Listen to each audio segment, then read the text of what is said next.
Seorang konglomerat properti menyamar sebagai lelaki biasa untuk mengunjungi warung Bu Rahayu, warung makan yang akan digusur oleh perusahaannya sendiri. Ia mendengar seorang pelayan menangis di balik meja kasir, dan rahasia yang didengarnya menghancurkan hatinya untuk selamanya. Dari jendela besar di lantai tertinggi gedung perkantoran Sudirman, Jakarta, Arman Wibawa Prasetyo menatap maket bercahaya yang terhampar di atas meja kantor pribadinya. Menara-menara kaca, taman gantung, plaza terbuka dengan air mancur yang suatu hari nanti akan membawa nama keluarganya terukir di logam keemasan. Proyek Fajar Kencana akan menjadi karya paling ambisius sepanjang karirnya. Namun di tengah maket yang tampak sempurna itu, ada sebuah persegi kecil dari karton yang sengaja dibiarkan tidak pada tempatnya, seperti noda yang mustahil diabaikan. Itu apa? Tanyanya sambil menunjuk tanpa menoleh. Bagas Rinaldi Saputra, penasihatnya, berdeham sebelum menjawab. Itu satu-satunya tempat yang belum mau dijual, Pak. Seluruh blok sudah menandatangani, tinggal tempat itu saja. Tawarkan 2 kali lipat. Sudah kami tawarkan 3 kali lipat. Lelaki itu ragu sejenak. Pemiliknya bilang, berapapun jumlah rupiahnya, tidak akan cukup. Arman Wibawa Prasetyo tersenyum tipis dengan dingin. Sikap yang dalam dunia bisnis sering disalahartikan sebagai keanggunan. Ia sudah terlalu lama mendengar kalimat seperti itu. Semua orang awalnya berkata tidak ada harga yang bisa membeli mereka. Pada akhirnya, semua tetap menandatangani. Apa nama tempat itu? Warung Bu Rahayu, semacam warung makan kampung.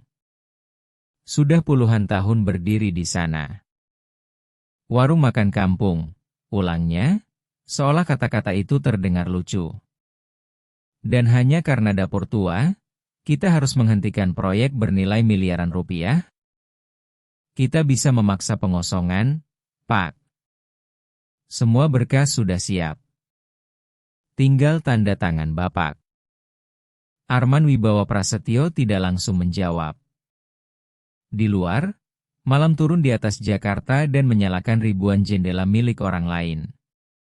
Ia memikirkan sesuatu yang sudah lama tidak ia rasakan, rasa ingin tahu.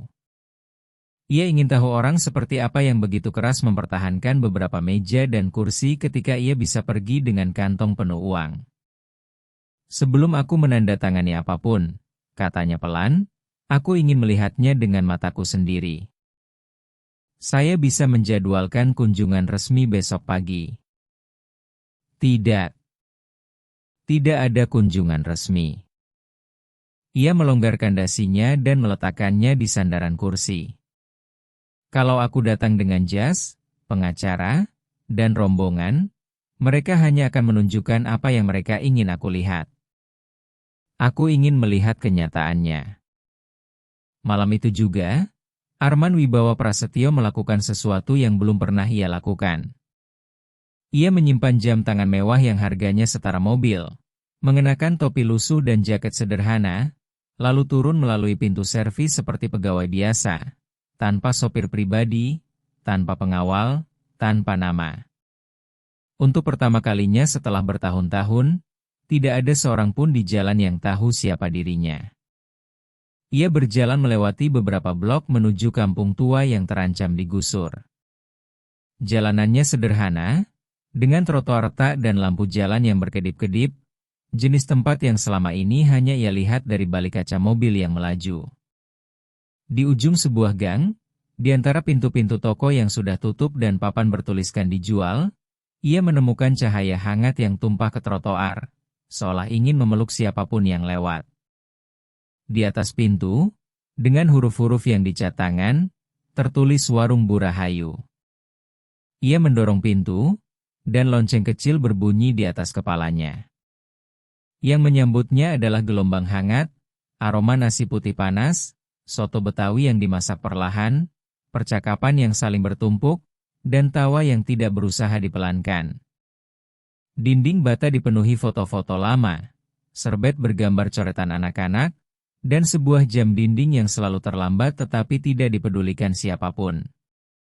Di sebuah sudut, di atas rak kecil, ada foto seorang perempuan dengan senyum lebar, ditemani bunga melati dan lampu kecil yang menyala lembut.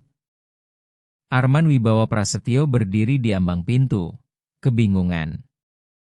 Di jaringan hotel bintang 5-nya, ia membayar mahal para perancang untuk menciptakan rasa hangat yang di warung sederhana ini justru mengalir begitu saja dari dinding-dindingnya. Masuk, masuk, jangan berdiri di pintu. Nanti hangatnya keluar, seru seseorang dari dapur. Seorang pelayan muda mendekat dengan senyum terburu-buru dan nampan yang seimbang di lengannya.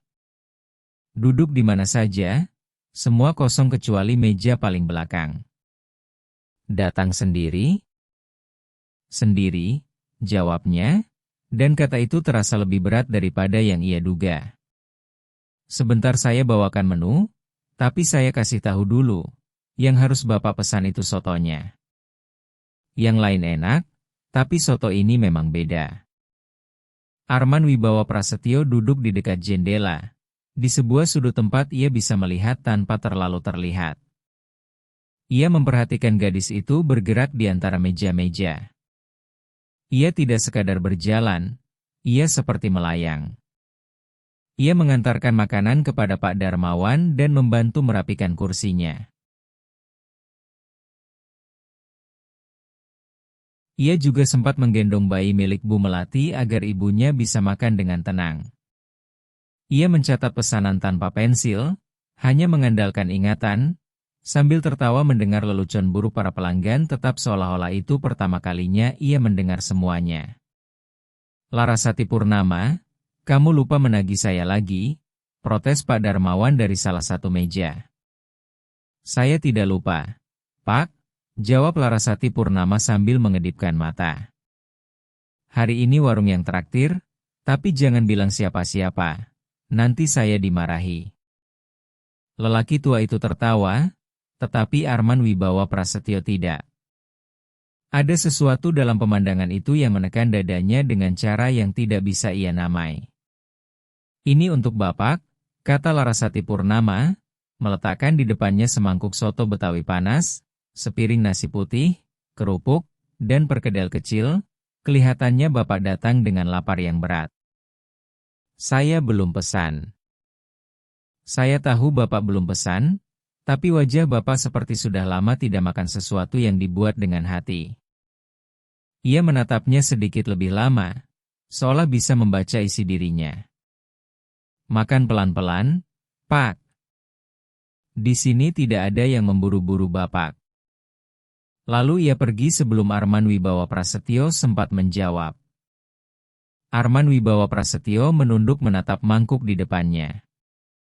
Bertahun-tahun ia makan di restoran mahal, tempat satu piring makanan bernilai jutaan rupiah dan pelayan menjelaskan setiap bahan seperti sedang membaca doa, tetapi ia tidak ingat kapan terakhir kali seseorang berkata kepadanya, makan pelan-pelan. Ia mencicipi satu sendok, lalu memejamkan mata. Untuk sesaat, hanya sesaat, ia kembali menjadi seorang pemuda yang tidak punya apa-apa. Seseorang yang suatu hari pernah diberi makan tanpa diminta membayar apapun. Ia membuka mata mendadak. Kenangan itu membuatnya gelisah. Malam terus berjalan, meja-meja mulai kosong satu persatu, pelanggan terakhir berpamitan dengan pelukan dan sapaan hangat, bukan sekadar jabat tangan. Ketika lonceng kecil di pintu berbunyi untuk terakhir kalinya dan jalanan menjadi sunyi, Arman Wibawa Prasetyo masih duduk di sudutnya, pura-pura memeriksa ponsel. Saat itulah ia mendengarnya dari balik meja kasir, tempat Larasati Purnama mengira sudah tidak ada siapa-siapa lagi. Sebuah suara lain memecah ketenangan. Itu bukan tawa, bukan candaan untuk pelanggan tetap, melainkan tangis tertahan, jenis tangis yang seseorang tekan dengan tangan di mulut agar tidak terdengar siapapun. Arman Wibawa Prasetyo terdiam kaku. Jangan menangis, nak, kata suara berat. Itu Pak Haryo Wibisono, juru masak tua yang keluar dari dapur sambil mengeringkan tangan dengan lep kain. Kita pasti menemukan cara. Selama ini kita selalu menemukan cara. Kali ini tidak, Pak Haryo Wibisono, jawab Larasati Purnama dengan suara pecah. Kali ini tidak ada lagi yang bisa dicari. Suratnya sudah datang. Surat apa? Ada keheningan. Arman Wibawa Prasetyo mendengar suara kertas dibuka. Surat penggusuran terakhir.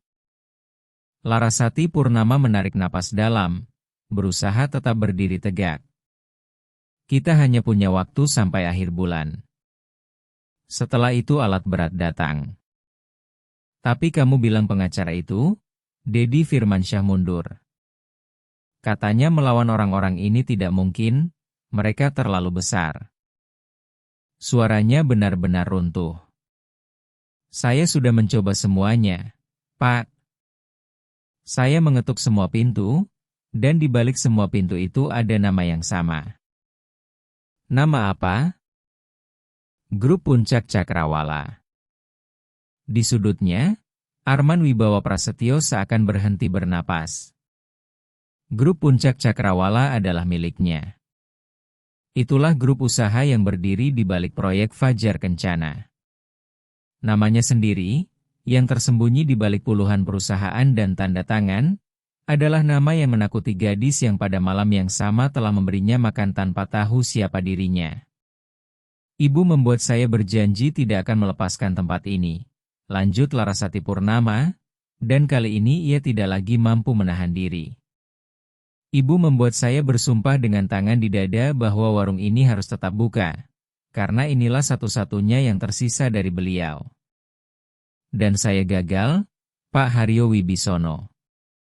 Saya mengecewakan ibu saya. Kamu tidak mengecewakan siapapun, Enduk. Lalu apa yang harus saya katakan kepada Naufal Purnama? Pertanyaan itu keluar seperti rintihan. Bagaimana saya menjelaskan kepada seorang anak kecil bahwa kita kehilangan rumah, kehilangan pekerjaan, dan kehilangan satu-satunya tempat yang membuat kami merasa ibu masih ada di sini?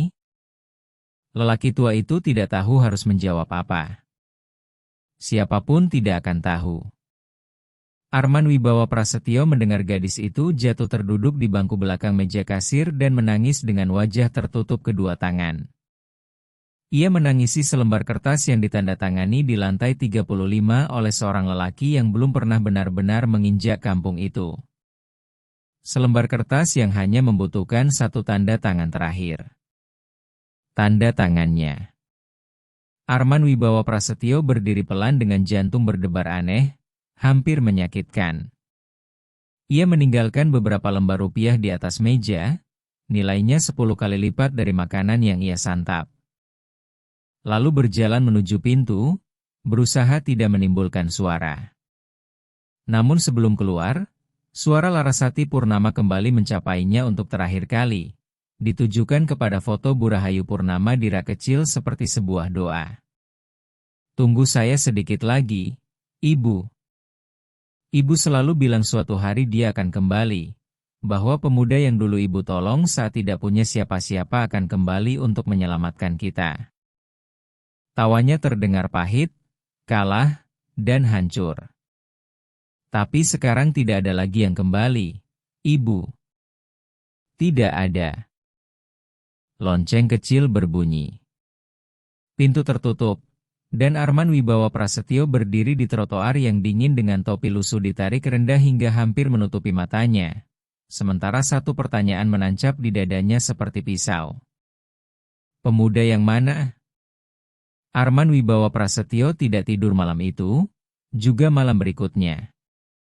Ia berputar gelisah di atas ranjang besar, di dalam kamar sunyi yang tidak pernah dimasuki udara dingin ataupun suara bising dunia luar, tetapi tetap saja ia tidak menemukan ketenangan. Pertanyaan itu terus kembali lagi dan lagi seperti tetesan air di tengah gelap. Pemuda yang mana? Dan bersama pertanyaan itu, datang sesuatu yang lebih aneh lagi, rasa.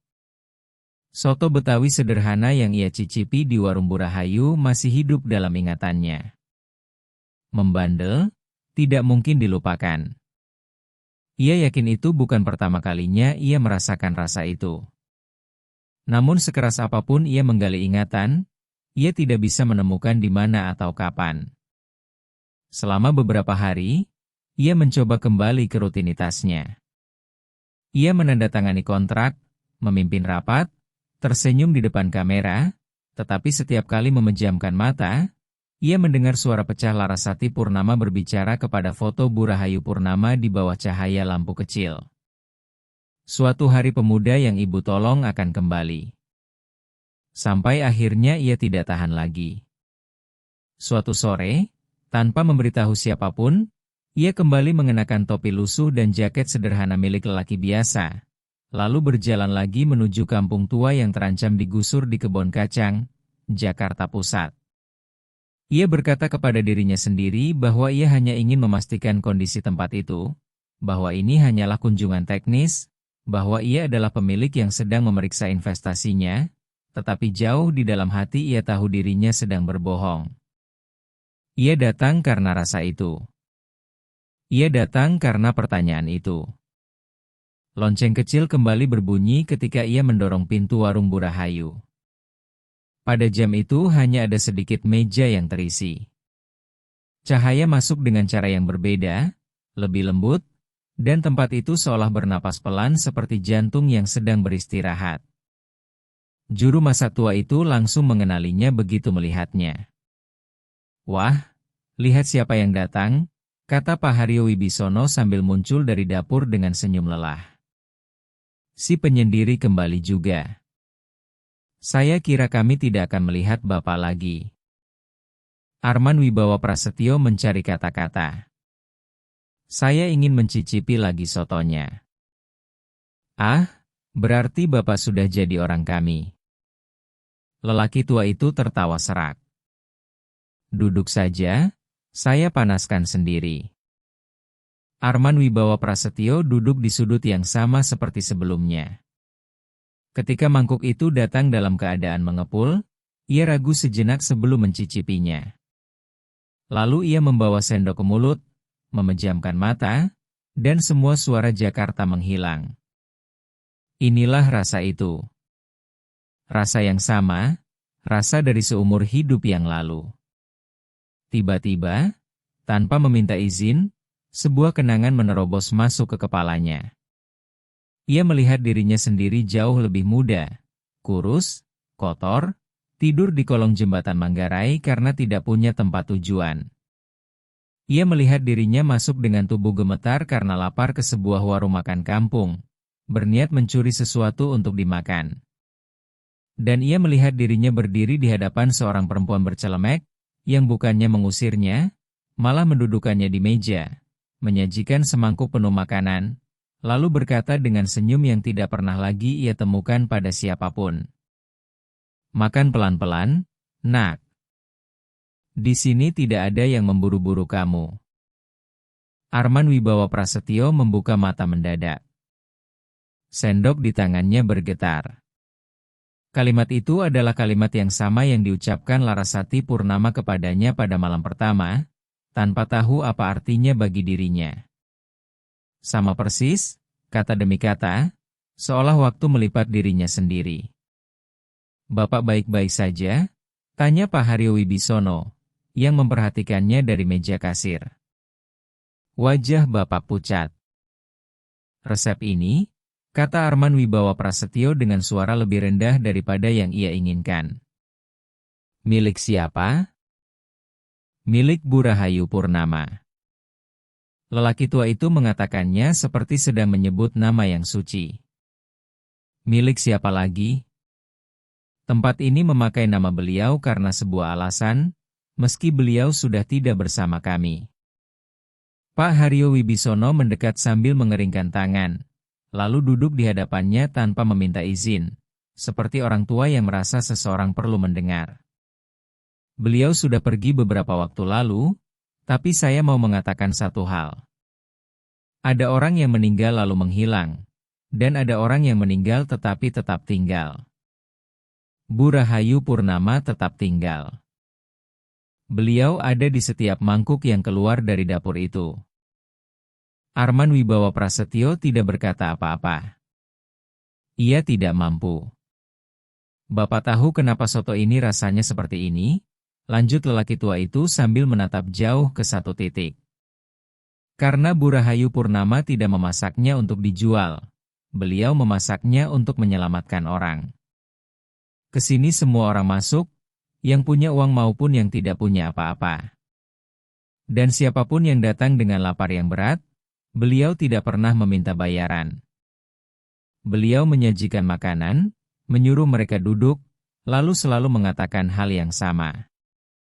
Makan pelan-pelan, di sini tidak ada yang memburu-buru kamu, gumam Arman Wibawa Prasetyo hampir tanpa sadar. Pak Haryo Wibisono menatapnya terkejut. Bapak tahu dari mana kalimat itu? Saya pernah mendengarnya entah di mana. Bohong Arman Wibawa Prasetyo, sementara dadanya terasa terbakar. Lelaki tua itu menerimanya tanpa curiga lalu melanjutkan. Bu Rahayu Purnama punya satu keyakinan di kepalanya. Beliau selalu berkata bahwa lapar tidak sembuh hanya dengan satu mangkuk makanan, karena besoknya orang bisa lapar lagi. Beliau berkata lapar disembuhkan dengan mengajarkan cara bertahan hidup. Karena itu, anak-anak muda yang datang tersesat, yang tidak punya siapa-siapa, tidak hanya beliau beri makan, tetapi juga beliau ajari memasak. Siapapun yang belajar membuat soto, kata beliau, tidak akan kelaparan lagi seumur hidup dan bahkan bisa memberi makan orang lain. Begitulah Bu Rahayu Purnama. Pada saat itu, Larasati Purnama keluar dari ruang belakang membawa setumpuk piring di tangannya. Wajahnya dipenuhi tanda lelah, dengan lingkaran gelap di bawah mata seperti orang yang terlalu sedikit tidur dan terlalu banyak bekerja. Namun begitu melihat Arman Wibawa Prasetyo, ia tetap tersenyum. Bapak yang kemarin, katanya.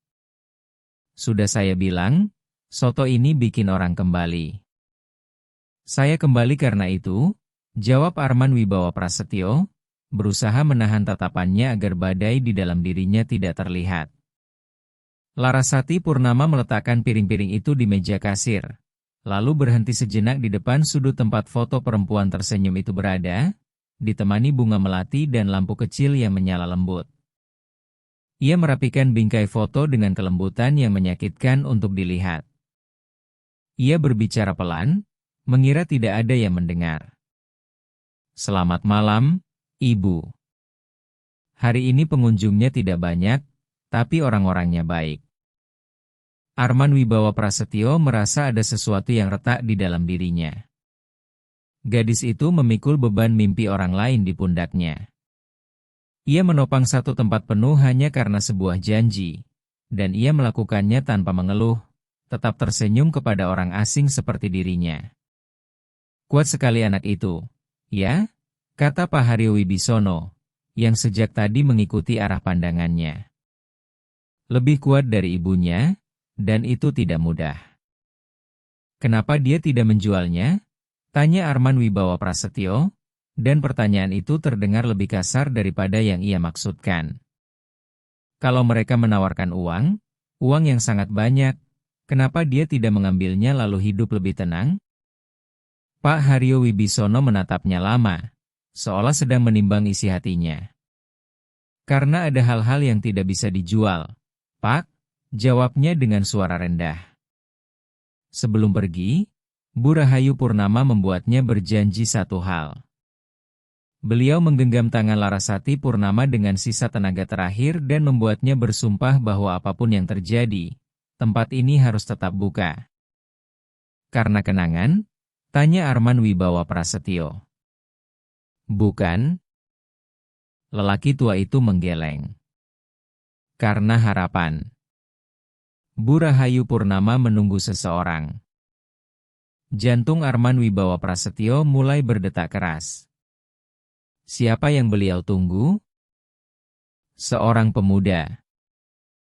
Pak Haryo Wibisono tersenyum sedih. Bertahun-tahun lalu, datang ke sini salah satu anak muda hancur seperti yang saya ceritakan tadi. Ia tidak punya siapapun di dunia ini. Ia tidur di jalan.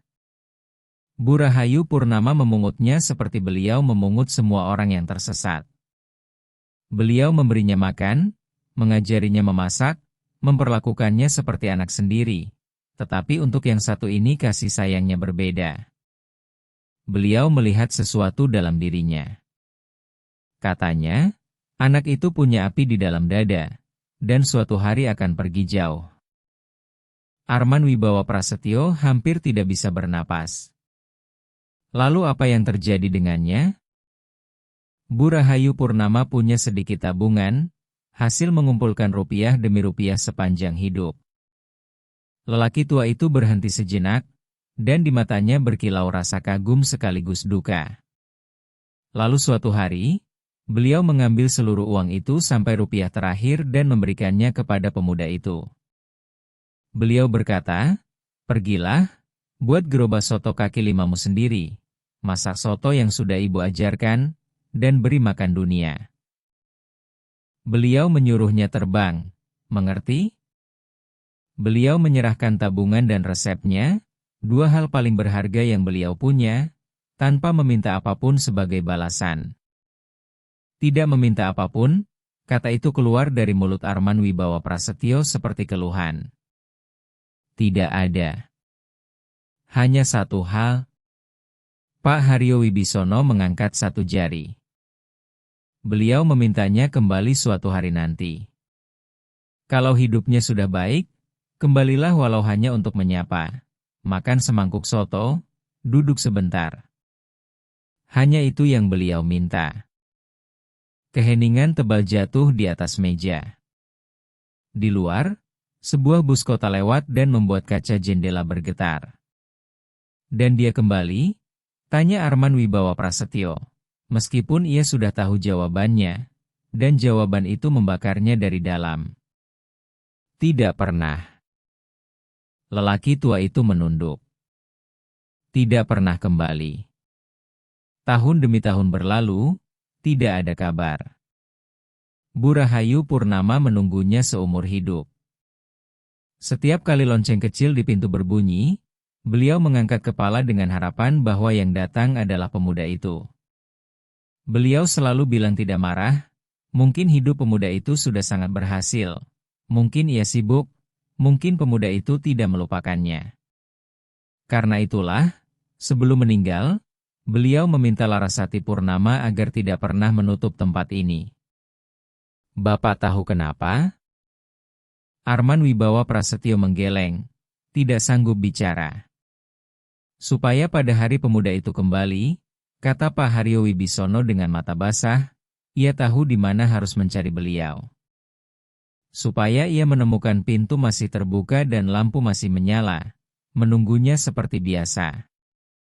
Larasati Purnama, yang ternyata sudah kembali mendekat tanpa mereka sadari, melengkapi kisah itu dengan suara redup. Ibu saya meninggal dengan keyakinan bahwa pemuda itu akan kembali untuk menyelamatkan kami. Larasati Purnama menatap foto Bu Rahayu Purnama dan lampu kecil di sampingnya. Saya membiarkan ibu percaya itu sampai napas terakhirnya. Tapi kenyataannya, laki-laki itu, siapapun dia, sudah lama melupakan kami. Dia menjadi kaya dari apa yang ibu berikan, bahkan tidak ingat untuk kembali sekadar memberi salam. Ia menelan ludah. Begitulah manusia, bukan? Mereka memanfaatkanmu, pergi, lalu tidak pernah menoleh ke belakang. Arman Wibawa Prasetyo menunduk menatap mangkuk kosong di depannya. Gerobak soto kaki lima, resep itu, tabungan seorang perempuan yang diberikan kepada anak muda yang tidur di kolong jembatan Manggarai, anak muda yang kemudian membangun satu gerobak, dari gerobak menjadi satu warung, dari warung menjadi jaringan usaha. Lalu dari jaringan usaha menjadi imperium hotel dan menara dengan nama keluarganya terukir megah. Nama keluarga yang ia ciptakan sendiri di tengah jalan untuk menghapus asal usulnya. Ia mengangkat kepala pelan dan untuk pertama kalinya benar-benar menatap foto diri kecil itu. Senyum lebar, mata yang hangat. Perempuan bercelemek yang suatu malam hujan pernah mendudukan seorang pencuri kelaparan di meja makan dan menyuruhnya makan pelan-pelan. Kini ia mengenalinya. Dia adalah Bu Rahayu Purnama. Dialah perempuan yang menyelamatkannya ketika ia bukan siapa-siapa.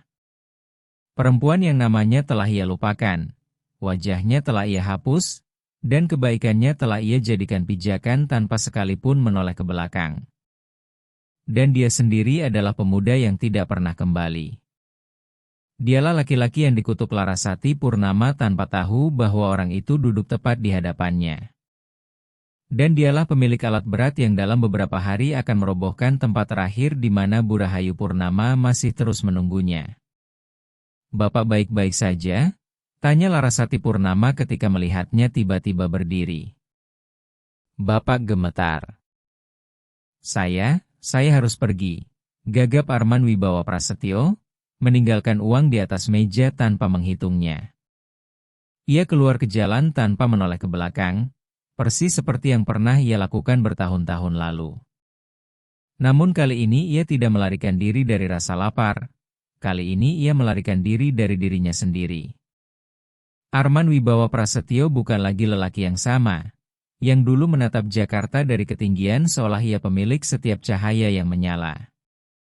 Selama berhari-hari ia tidak bisa berkonsentrasi pada apapun. Ia menandatangani berkas tanpa membacanya, mengangguk dalam rapat tanpa mendengarkan, menatap maket proyek Fajar Kencana dan hanya melihat persegi kecil dari karton yang tidak pada tempatnya, berdenyut seperti luka. Suatu malam, karena tidak sanggup lagi menahan beban dari hal-hal yang belum ia ketahui, ia menelepon Bagas Rinaldi Saputra dan memberi perintah yang berbeda dari semua perintah yang pernah ia berikan dalam hidupnya. "Saya mau semua hal tentang warung Bu Rahayu, semuanya. Keluarganya, utangnya, surat-suratnya, sampai detail terakhir. Untuk mempercepat penggusuran, Pak, kamu bawa saja semuanya kepadaku," jawabnya. "Dan jangan beritahu siapapun." Amplop itu tiba saat fajar. Arman Wibawa Prasetyo membukanya dengan tangan yang tidak sepenuhnya bisa ia kendalikan, dan apa yang ia temukan di dalamnya meruntuhkan sisa ketenangan yang masih berdiri di dalam dirinya. Larasati Purnama tidak sendirian di dunia ini. Ia punya seseorang yang harus ia tanggung, seorang anak kecil, adik laki-laki yang sepenuhnya bergantung padanya sejak ibu mereka pergi. Tanpa ayah, tanpa paman, tanpa siapapun. Seorang gadis muda memikul seorang anak kecil, satu utang, dan sebuah warung yang ingin ditelan seluruh dunia. Namun ada hal lain di dalam berkas itu, sesuatu yang membuat perutnya mual. Utang yang mencekik keluarga itu, utang yang membuat mereka kehilangan rumah, bukan berada di tangan bank biasa, melainkan di tangan sebuah perusahaan pembiayaan bernama Kredit Elang Jaya. Dan Kredit Elang Jaya, yang tersembunyi di balik 3 perusahaan dan nama yang terdengar tidak berbahaya, ternyata tidak lain adalah salah satu lengan dari grup Puncak Cakrawala. Grup miliknya, tangannya sendiri, 2 kali lipat. Arman Wibawa Prasetyo berdiri dan berjalan menuju jendela besar. Perusahaan yang akan merobohkan warung itu juga pemilik utang yang telah merampas atap dari kepala mereka. Larasati Purnama sedang dihimpit oleh 2 sisi penjepit yang sama, dan penjepit itu membawa nama keluarga ciptaannya sendiri di bagian dalamnya. Pagi itu juga, ia menghadapinya di ruang rapat. "Rendra Mahendra Wicaksono, saya ingin menghentikan urusan warung di Blok 13 Kebon Kacang," katanya, berusaha membuatnya terdengar seperti keputusan teknis. Rendra Mahendra Wicaksono, rekan bisnisnya sekaligus kepala dingin yang mengendalikan seluruh keuangan grup, mengangkat pandangan dari cangkir kopinya tanpa terusik. "Menghentikan?" Ia tersenyum tipis. "Arman Wibawa Prasetyo, properti itu adalah kepingan terakhir. Tanpa itu tidak ada menara, tidak ada plaza, tidak ada proyek.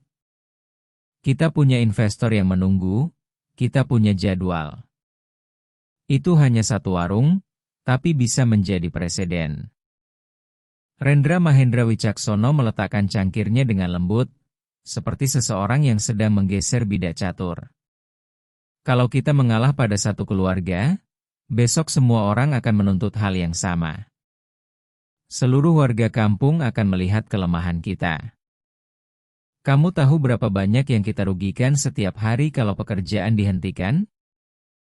Ia berhenti sejenak dengan perhitungan yang dingin.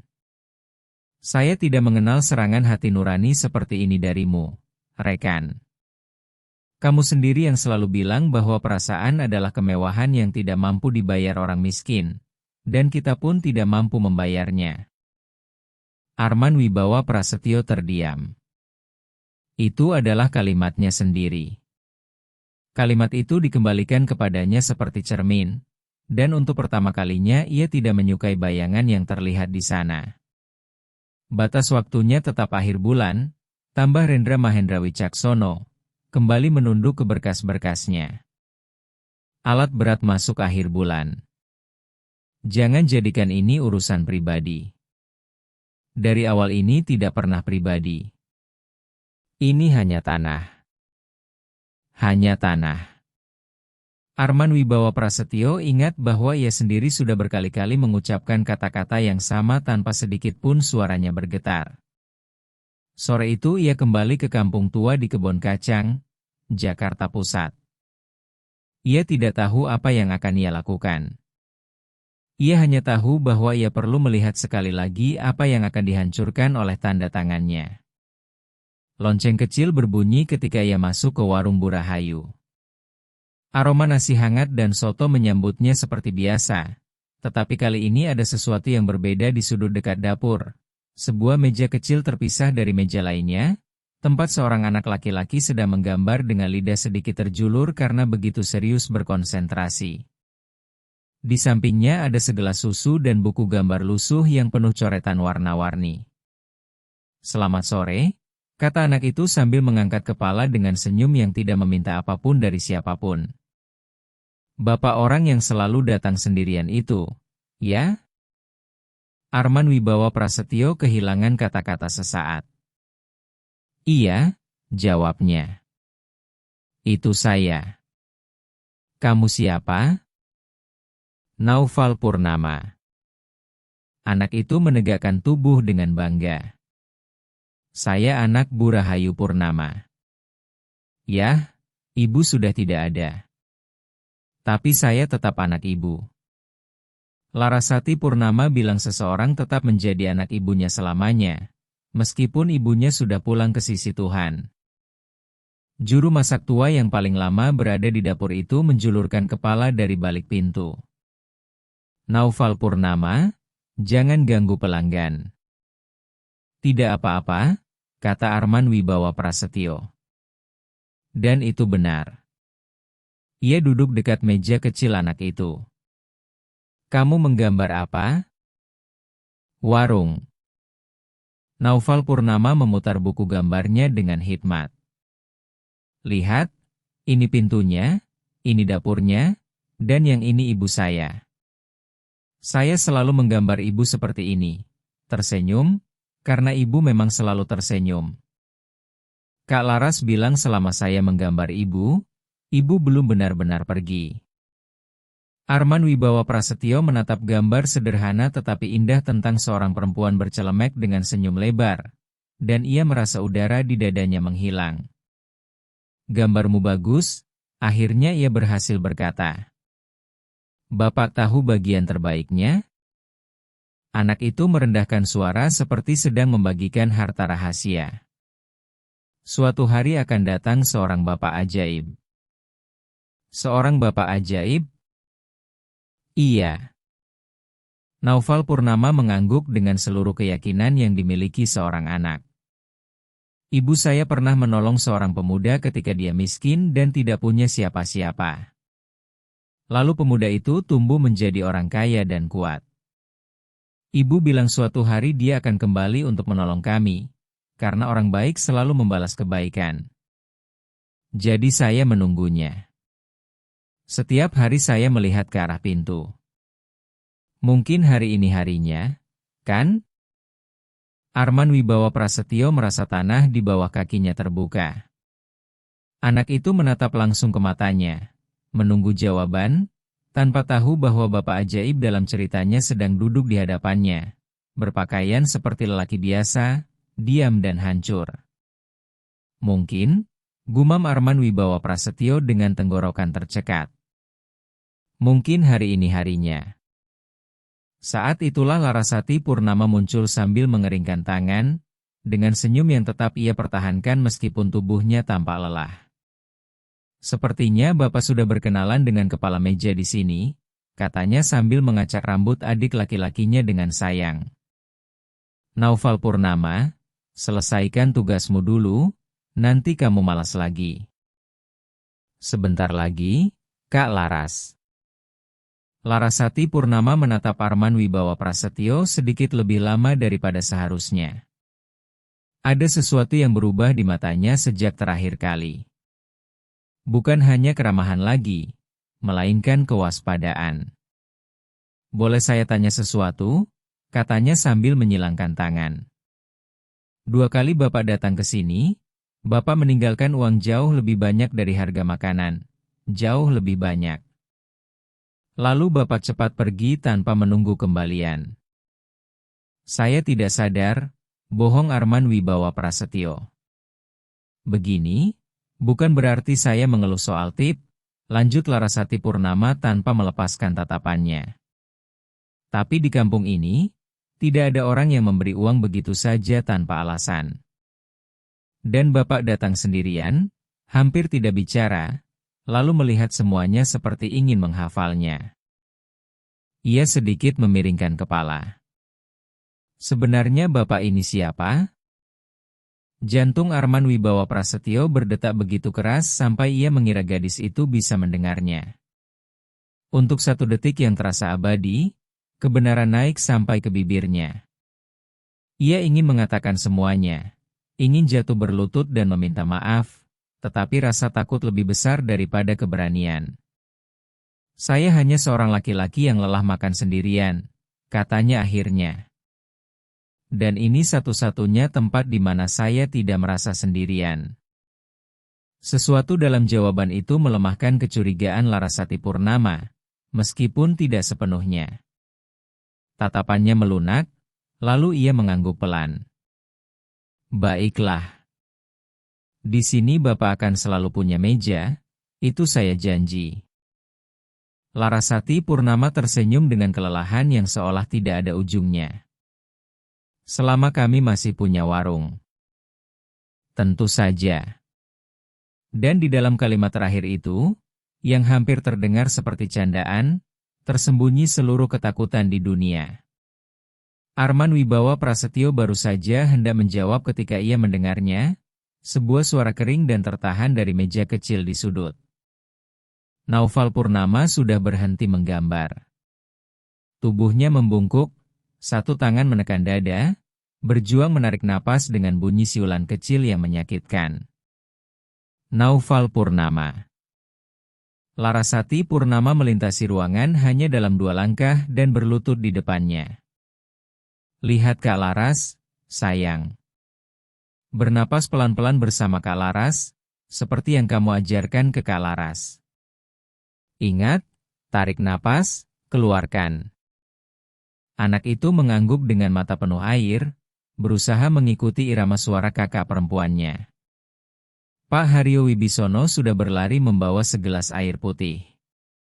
Arman Wibawa Prasetyo tanpa sadar berdiri, kedua tangannya gemetar, merasa lebih tidak berguna daripada yang pernah ia rasakan sepanjang hidupnya yang penuh kekuasaan. Perlahan-lahan, napas Naufal Purnama mulai tenang. Bunyi siulan itu mereda. Anak itu melemas ke dada Larasati Purnama, kelelahan. Sudah lewat, bisiknya sambil mengayun tubuh adik laki-lakinya, meskipun wajahnya masih pucat karena ketakutan.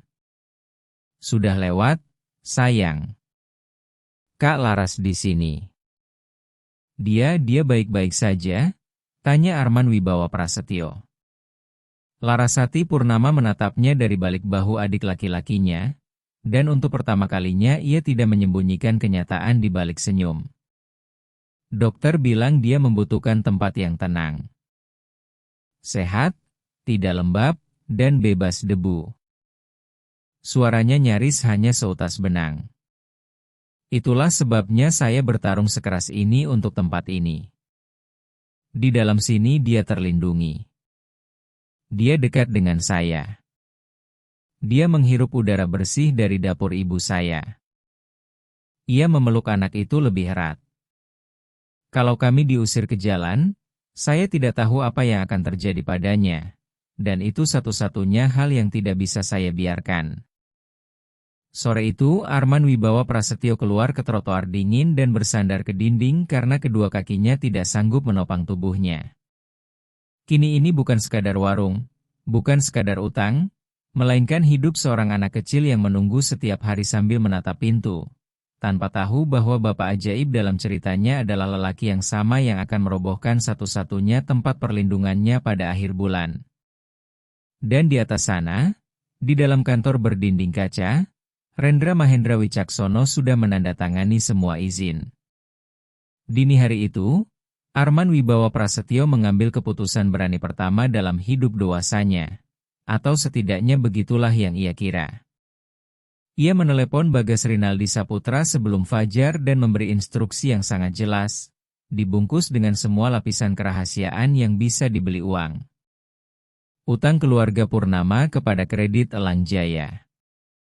Saya ingin itu menghilang. Dilunasi, dihapuskan, dibersihkan hari ini juga. Atas nama siapa, Pak? Tidak atas nama siapapun. Arman Wibawa Prasetyo menggenggam telepon lebih erat. Biarkan sebuah surat datang yang menyatakan utang itu sudah lunas. Titik. Saya tidak ingin mereka tahu dari mana asalnya. Ia menutup telepon dengan perasaan baru di dadanya, sesuatu yang mirip kelegaan. Untuk pertama kalinya ia merasa sedang melakukan hal yang benar. Yang belum ia pahami adalah bahwa kepengecutan dengan niat baik tetaplah kepengecutan. Bahwa ia masih bersembunyi di balik perintah lewat telepon, tanpa berani menatap mata orang-orang yang telah ia hancurkan. Sementara itu, di sisi lain Jakarta, di warung Burahayu, udara terasa seperti perpisahan. Akhir bulan semakin dekat, dan Larasati Purnama sudah memulai hal yang paling menyakitkan, berkemas. Ia melipat taplak meja, membungkus gelas dengan kertas koran, menurunkan foto-foto dari dinding dengan hati-hati seolah sedang meminta maaf. Ia tidak ingin melakukannya, tetapi mempersiapkan diri untuk kemungkinan terburuk adalah satu-satunya cara yang ia tahu agar tidak benar-benar hancur. Kak Laras, ini juga kita simpan? Tanya Naufal Purnama, memegang jam dinding yang selalu terlambat. Yang itu iya, sayang. Itu yang pertama kita simpan. Ia mengusap kepala adik laki-lakinya. Itu milik ibu. Pak Haryo Wibisono, juru masak yang telah menguleni adonan dan memasak di sisi Burahayu Purnama selama bertahun-tahun lebih lama daripada yang bisa ia hitung, keluar dari dapur sambil menyeret sebuah kotak tua yang diikat tali lusuh. Larasati Purnama, ini tadi ada di rak paling atas, di tempat yang tidak pernah disentuh siapapun. Ini milik ibumu. Sepertinya kamu belum pernah membukanya. Larasati Purnama menghentikan apa yang sedang ia lakukan.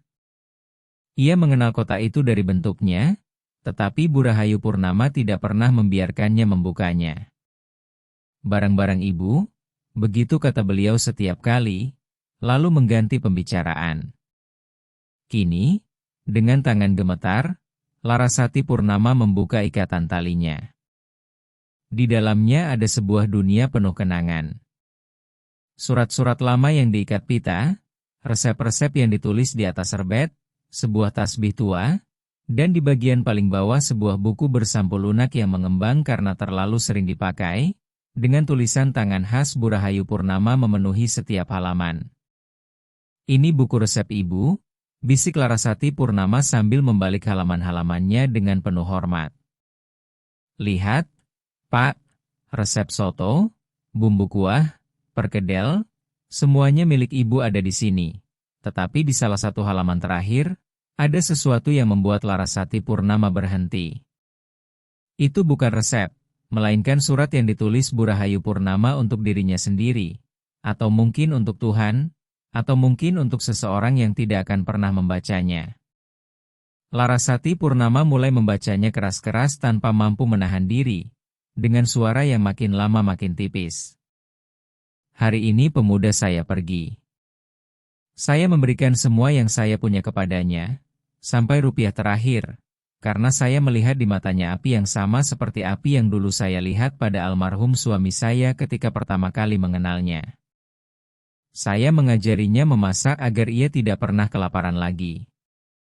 Saya memberinya tabungan saya agar ia bisa membangun jalannya sendiri.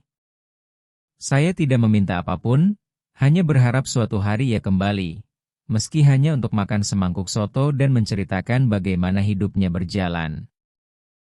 Larasati Purnama menelan ludah. Semoga Tuhan menjaganya dan menjadikannya orang besar. Namanya Arman, dan meskipun dunia melupakannya, saya tidak akan pernah melupakannya. Nama itu menggantung di udara ruangan. Arman, ulang Naufal Purnama dengan mata berbinar. Bapak ajaib itu namanya Arman. Dan tepat pada saat itu, lonceng kecil di pintu berbunyi. Arman Wibawa Prasetyo masuk dengan topi lusuh dan jaket sederhana seperti lelaki biasa, lalu menemukan pemandangan yang membuatnya terpaku di ambang pintu. Larasati Purnama memegang buku resep terbuka. Naufal Purnama mengulang namanya seperti mantra, dan semua orang menatapnya sebagai orang yang baru datang, tanpa sedikit pun tahu bahwa mereka baru saja menyebut kebenaran paling terkubur dalam hidupnya. Bapak datang tepat waktu, kata Larasati Purnama, dan selama 1 detik jantung Arman Wibawa Prasetyo berhenti karena mengira ia sudah ketahuan. Duduklah, Bapak tidak akan percaya apa yang baru kami temukan. Arman Wibawa Prasetyo duduk karena kedua kakinya tidak sanggup melakukan hal lain. Ibu saya pernah menolong seorang pemuda bertahun-tahun lalu, jelas Larasati Purnama dengan emosi yang menerangi wajah lelahnya. Ibu memberikan tabungannya, mengajarinya keahlian, memperlakukannya seperti anak sendiri, dan selalu bermimpi bahwa laki-laki itu akan kembali. Naufal Purnama menunggunya setiap hari. Bapak tahu? Dia percaya laki-laki itu akan datang menyelamatkan kami. Ia menunduk ke buku itu.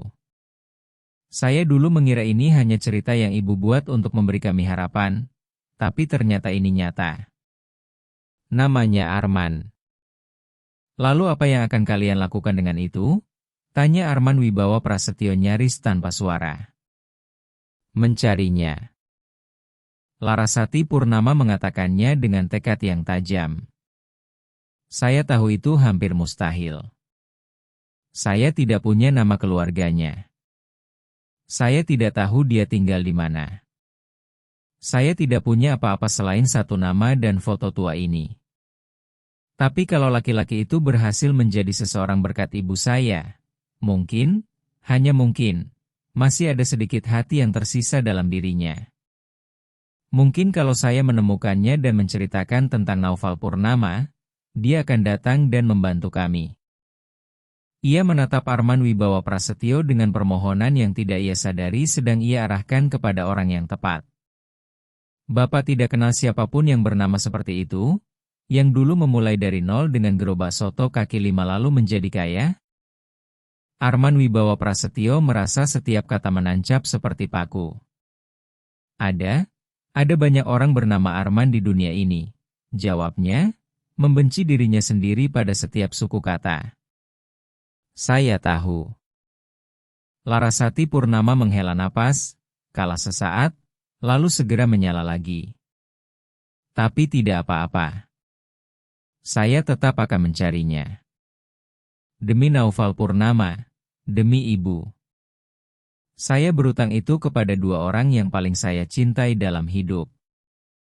Ia menyodorkan buku itu dan foto yang sudah pudar. Lihat, ini dia waktu muda. Apakah wajahnya tidak terasa Bapak kenal? Arman Wibawa Prasetyo mengambil foto itu dengan tangan yang kini bahkan tidak mampu menyembunyikan gemetar. Itu dirinya yang kurus, kotor, tersenyum untuk pertama kalinya setelah bertahun-tahun di depan seorang perempuan bercelemek yang merangkul bahunya. Itu hari ketika Burahayu Purnama melepasnya pergi untuk membangun jalannya sendiri. Hari ketika ia berjanji akan kembali. Tidak, ia berbohong sambil mengembalikan foto itu. Saya tidak mengenalnya. Pada saat itulah surat datang, sebuah amplop putih resmi yang diletakkan kurir Irfan Maulana di atas meja kasir sebelum pergi. Larasati Purnama membukanya, mengira itu kabar buruk lain, kertas penggusuran lain, tetapi saat membacanya, wajahnya berubah dari takut menjadi bingung. Saya tidak mengerti, gumamnya. Di sini tertulis bahwa utang kami kepada kredit Elang Jaya sudah dibatalkan, sudah lunas, dan kami tidak berutang apapun. Pak Haryo Wibisono mendekat untuk membaca dari balik bahunya. Dibatalkan begitu saja? Siapa yang membayarnya? Tidak tertulis. Larasati Purnama membalik kertas itu, mencari tanda tangan, nama, atau penjelasan. Tidak ada apa-apa. Lalu, alih-alih gembira, sesuatu yang gelap tumbuh di matanya. Saya tidak suka ini. Kok Kak Laras tidak suka? Tanya Naufal Purnama. Kita sudah tidak punya utang. Sayang, pergi selesaikan gambarmu dulu, kata Larasati Purnama dengan lembut, lalu menunggu sampai anak itu menjauh sebelum berbicara pelan agar hanya Pak Haryo Wibisono dan Arman Wibawa Prasetyo yang mendengar. Pak, coba pikirkan. Tepat sekarang, beberapa hari sebelum kami diusir, tiba-tiba muncul penghapusan utang tanpa tanda tangan siapapun. Menurut Bapak itu tidak aneh? Orang-orang dari grup Puncak Cakrawala mampu melakukan apa saja. Mungkin mereka ingin membuat kami tenang, terlena, menurunkan kewaspadaan, lalu menyerahkan warung ini tanpa melawan. Mungkin ini jebakan. Arman Wibawa Prasetyo merasa udara meninggalkan ruangan. Satu-satunya tindakannya, satu-satunya upayanya untuk memperbaiki sesuatu, datang dengan wajah seperti ancaman. Mereka menerimanya seperti racun. Dan yang paling buruk, Larasati Purnama memang benar untuk curiga. Uang itu memang datang dari tangan yang sama yang sedang menghimpitnya. Jangan percaya apapun yang datang tanpa nama, kata Pak Haryo Wibisono sambil mengangguk serius. Orang jujur menunjukkan wajahnya. Orang jujur menunjukkan wajahnya. Arman Wibawa Prasetyo menunduk. Ia punya dua wajah, dan tidak satu pun benar-benar dirinya. Saya harus pergi, katanya sambil berdiri. Tunggu. Larasati Purnama menahannya dengan satu tangan di lengannya. Bapak baik-baik saja? Bapak terlihat berbeda, atau entahlah, seperti sedang memikul sesuatu yang berat. Arman Wibawa Prasetyo menatapnya.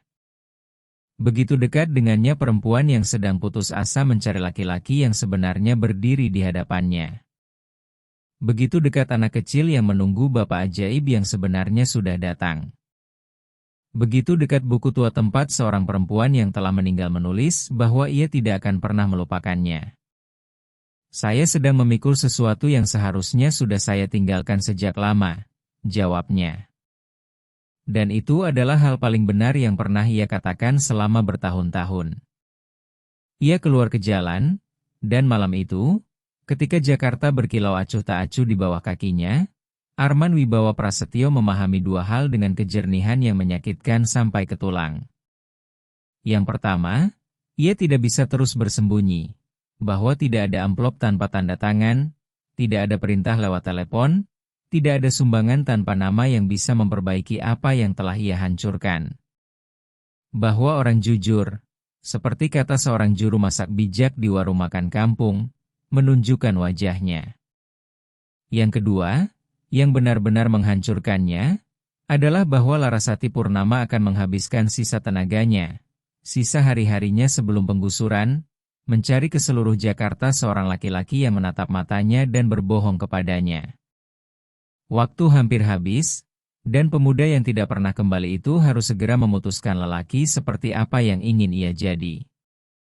Arman Wibawa Prasetyo tidak memejamkan mata malam itu. Ia duduk di tepi ranjang, dalam remang kamar besarnya, menggenggam satu-satunya benda yang ia bawa dari warung Burahayu tanpa diketahui siapapun. Selembar serbet kertas berisi resep soto, disalin dari ingatannya sendiri bertahun-tahun lalu, disimpan di laci seperti pusaka yang selama ini tidak pernah benar-benar ia pahami. Sekarang ia memahaminya. Ia memikirkan kata-kata Pak Haryo Wibisono. Orang jujur menunjukkan wajahnya. Ia memikirkan Naufal Purnama, yang setiap hari menatap pintu, menunggu seorang bapak ajaib yang ternyata sudah ada di sana dengan penyamaran seorang pengecut. Ia memikirkan Larasati Purnama, yang menghabiskan sisa tenaga mencari ke seluruh Jakarta seorang laki-laki yang menatap matanya dan berbohong. Lalu ia mengerti bahwa tidak ada kekayaan, tidak ada amplop tanpa nama, tidak ada perintah dari balik bayang-bayang yang bisa membersihkan beban yang ia pikul. Ketika matahari terbit, ia sudah mengambil keputusan. Ia akan menunjukkan wajahnya. Ia berjalan menuju kampung itu tanpa topi, tanpa jaket pinjaman, dengan pakaiannya sendiri untuk pertama kalinya. Ia merasa telanjang. Pada setiap langkah, kedua kakinya semakin gemetar, tetapi ia tidak berhenti. Ia mendorong pintu warung Burahayu, dan lonceng kecil berbunyi seperti vonis. Larasati Purnama sendirian di ruangan, dikelilingi kotak-kotak yang baru setengah ditutup. Wajahnya seperti orang yang sudah berhari-hari tidak tidur. Matanya bengkak karena terlalu lama mencari dan tidak menemukan. Di atas meja kasir tergeletak foto tua, foto pemuda itu, seolah ia telah menatapnya berulang-ulang. "Maaf, kami belum buka," katanya tanpa mengangkat kepala. "Kami sedang membereskan barang." Larasati Purnama. Suara Arman Wibawa Prasetyo terdengar serak. "Saya datang untuk mengatakan kebenaran." Sesuatu dalam nadanya membuat gadis itu berbalik. Ia menatapnya, dan selama sesaat ia tidak mengenalinya tanpa topi. Lalu perlahan, matanya berpindah dari wajah Arman Wibawa Prasetyo ke foto di meja kasir, lalu kembali lagi ke wajahnya. Perempuan itu bukan orang bodoh. Ia telah menatap wajah muda dalam foto itu selama berhari-hari, mencarinya di setiap wajah di kota. "Tidak mungkin," bisiknya. "Itu saya." Arman Wibawa Prasetyo melangkah maju, kedua tangan terbuka seperti menyerah. "Saya pemuda yang dulu ditolong ibumu, yang tidur di kolong jembatan Manggarai, yang beliau dudukan untuk makan pada suatu malam hujan dan beliau suruh makan pelan-pelan. Saya yang membawa pergi tabungan dan resep beliau untuk membuat gerobak soto kaki 5. Suaranya pecah. "Saya Arman. Saya kembali." Buku itu terlepas dari tangan Larasati Purnama. Ia menutup mulutnya dengan kedua tangan. Lalu dari matanya yang lelah mulai mengalir air mata yang bukan berasal dari kesedihan. "Bapak kembali," katanya dengan suara setipis bisikan. "Ibu benar. Seumur hidup ibu benar." Ia tertawa terputus-putus, tidak percaya, tetapi indah. "Bapak kembali." Larasati Purnama, "Maafkan saya karena..." Namun ia tidak mendengarnya. Ia berlari ke arah dapur. "Naufal Purnama, Pak, kemari. Bapak ajaib datang." Dia datang. Anak itu melesat keluar dari ruang belakang dan berhenti mendadak begitu melihat Arman Wibawa Prasetyo. Ia menatapnya dengan mata besar, penuh keyakinan yang hanya dimiliki anak-anak. "Saya tahu Bapak akan datang," kata Naufal Purnama, suaranya pecah karena emosi yang meluap. Saya menunggu Bapak setiap hari. Saya bilang kepada Kalaras bahwa Bapak pasti datang, dan Bapak benar-benar datang. Anak itu memeluk kaki Arman Wibawa Prasetyo sekuat tenaga. Dan Arman Wibawa Prasetyo, lelaki yang selama bertahun-tahun percaya bahwa perasaan adalah kemewahan yang tidak mampu dibayar siapapun, merasakan hatinya terbelah dua ketika ia membalas pelukan anak kecil yang telah menunggunya seperti menunggu keajaiban. Pak Haryo Wibisono berdiri di ambang dapur, mengusap matanya dengan punggung tangan tanpa mengatakan apapun. Ibu selalu bilang orang baik akan membalas kebaikan, kata Larasati Purnama sambil menangis, menggenggam tangan Arman Wibawa Prasetyo. Dan Bapak kembali tepat sekarang, tepat saat kami paling membutuhkan Bapak. Ini keajaiban. Ini ibu yang membawa Bapak kemari. Ia menggenggamnya lebih erat dengan harapan yang menerangi seluruh warung Burahayu. Sekarang semuanya akan baik-baik saja. Bapak kaya, Bapak orang penting. Bapak bisa membantu kami. Bapak bisa melawan orang-orang jahat yang ingin mengusir kami, melawan grup Puncak Cakrawala. Bapak bisa bicara dengan mereka, membuat mereka sadar, menyelamatkan peninggalan ibu. Dan di sanalah pertanyaan yang paling ditakuti Arman Wibawa Prasetyo di seluruh dunia. Senyumnya membeku di wajahnya. Ia merasa udara berubah padat. Naufal Purnama memeluknya. Larasati Purnama menggenggam tangannya, menunggu pahlawannya berkata iya. Pak Haryo Wibisono menatapnya dengan mata basah penuh rasa syukur, dan ia harus mengatakannya. Larasati Purnama, katanya, dan setiap kata terasa seperti menghabiskan hidupnya. Ada hal lain yang harus kamu tahu, dan ini hal tersulit yang akan saya katakan sepanjang hidup saya. Ada apa? Senyum gadis itu bergetar sedikit. Katakan saja, apapun itu. Sekarang Bapak ada di pihak kami. Arman Wibawa Prasetyo memejamkan mata, membukanya lagi, lalu menunjukkan wajahnya sepenuhnya. Grup Puncak Cakrawala bukan perusahaan yang bisa saya lawan. Ia menelan ludah. Grup Puncak Cakrawala milik saya. Saya pemiliknya. Proyek yang akan merobohkan tempat ini adalah proyek saya. Utang yang membuat kalian kehilangan rumah, kredit Langjaya, juga milik saya. Suaranya benar-benar pecah. Laki-laki yang sedang menghancurkan hidup kalian dan pemuda yang dulu diselamatkan ibumu adalah orang yang sama. Keheningan yang mengikuti adalah keheningan paling mengerikan yang pernah didengar Arman Wibawa Prasetyo. Larasati Purnama melepaskan tangannya seolah tangan itu terbakar. Ia melangkah mundur. Cahaya di wajahnya padam begitu cepat sampai menakutkan. Tidak, katanya. Tidak, tidak. Bapak berbohong. Ini pasti kebohongan Bapak yang lain. Andai saja begitu. Bapak, ia kesulitan menyusun kata-kata. Bapak makan di meja saya, mengenal adik laki-laki saya, membiarkan dia memeluk Bapak. Bapak memegang foto diri Bapak sendiri di tangan dan berkata kepada saya bahwa Bapak tidak mengenalnya. Setiap kalimat keluar semakin keras, semakin terluka. Saya mendudukan Bapak di sini, memberi Bapak makan seperti ibu saya memberi Bapak makan, dan selama ini Bapaklah orang yang menandatangani surat-surat untuk melempar kami ke jalan. Larasati Purnama, dengarkan saya. Ibu saya menunggu Bapak seumur hidup. Teriakan itu keluar dari jiwanya, bukan dari tenggorokannya. Ibu saya mendoakan Bapak, menjaga tempat ini tetap terbuka demi Bapak, bermimpi bahwa Bapak akan kembali. Ibu mengajari adik laki-laki saya menunggu Bapak seperti menunggu keajaiban. Dan Bapak kembali bagaimana? Bapak kembali untuk menyelesaikan penghancuran satu-satunya hal yang Ibu tinggalkan di dunia ini, Naufal Purnama, yang tidak memahami semuanya tetapi memahami cukup banyak, mulai menangis.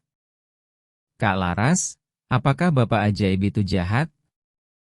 Pertanyaan yang diucapkan seorang anak di antara air mata itu lebih menyakitkan daripada pukulan apapun. Arman Wibawa Prasetyo merasa seluruh dunianya runtuh menimpanya. Saya tidak jahat, Naufal Purnama, katanya sambil berlutut. Saya salah. Saya sangat salah, tapi saya datang untuk memperbaikinya. Saya bersumpah. Jangan dekati dia.